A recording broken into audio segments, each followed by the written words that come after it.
అయినా నేను ఏ పార్టీ మారలేదే.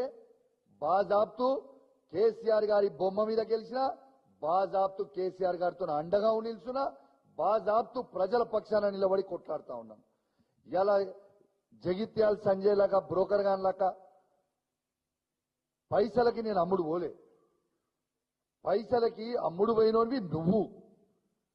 ఇలా పైసలకి అమ్ముడు పోయినోడు మారిన 10 మంది బీఆర్ఎస్ పార్టీ ఎమ్మెల్యేలు గెలిచి మారి కాంగ్రెస్ పార్టీలో చేరినోడు పైసలకు అమ్ముడు పోయిన వాళ్ళు, మేం కాదు కదా.